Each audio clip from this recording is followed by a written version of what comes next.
Hi guys, welcome to my first ever Q&A of my happy 8th anniversary. I decided to actually do my Q&A. You might have already saw that video, but yeah, the main reason why I'm not even talking with my character is because I'm very lazy and I don't want to actually delay the process again. So yeah, I'm gonna hear how is this gonna work. The order of questions is the most interesting questions to the least interesting questions. And yes, like always, I literally see your questions, then I answer them, okay? The first question goes to Pikachu Hutch, and he says, what happened to the Koba show? Is it cancelled or is it on hiatus? This is an interesting question.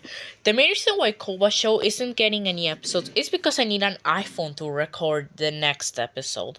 So yeah, I need to have time to get it, and as of now I'm almost very close to the money, but yeah. So that's why I made it DirecTV's big show. Not only to revive the project, instead to have something to work around with when I'm getting those iPhones so I can work on Koba's show. So yeah, to make the long story short, Koba's show is indeed on hiatus. The next question goes to Kristen the Object Thingy, which is, why did you make the Koba show? Another interesting question. It was because of a how to draw Cobot video made by Jelton, which now that video is erased along with some other ones, but back then I literally made my own Cobot with that video. And yeah, it was pretty fun, but I have an idea. How about we make something like DHX Media's World or P-Headed Pulse? I mean, just like a show of CodeBot.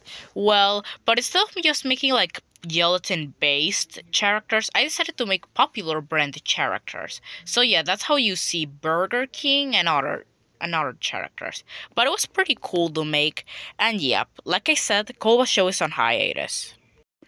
Oh, and side note, there was also a how to draw Wowo Boopsie, which it was also erased, which I later add on my show, but as a secondary character. The next question is from Univision Kid 2000, and it says, why is your logo inspired by the Cartoon Network logo? Well, this is another interesting question, but this is actually way cool because it's from the past, so pay attention. It started when I was still like a newbie on YouTube. Like I was like less subs and yeah. Well, in those moments I started to meet new channels like Nickelodeon and Cartoon Network, and I literally loved Cartoon Network. Well, not Nickelodeon as much because it had like live action shows and I don't really like those. Sorry, but it's true.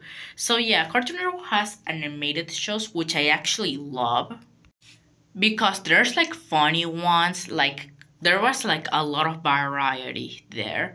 So yep. And in that moment my channel was actually not called Ricardo Medina, instead it was just called Maho Medina because back then it was my sister's channel. And but when I actually got control of this channel, this name, they was still called Maho Medina, but for a little bit of time, like it got changed months later. And then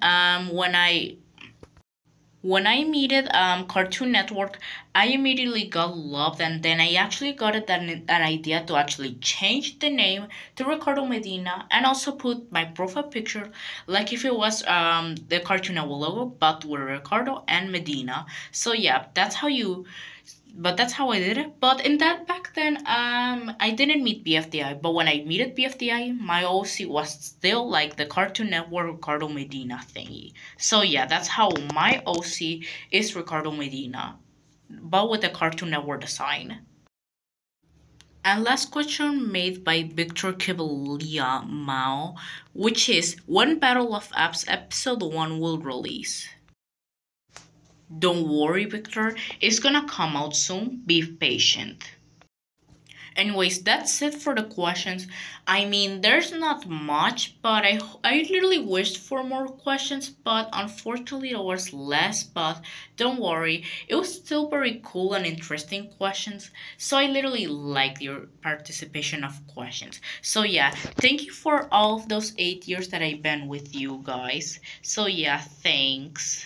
And don't worry, tomorrow is gonna be the rebrand of Port Network. and the release of the Latin American version and Brazilian version of Port Network. So, coming tomorrow.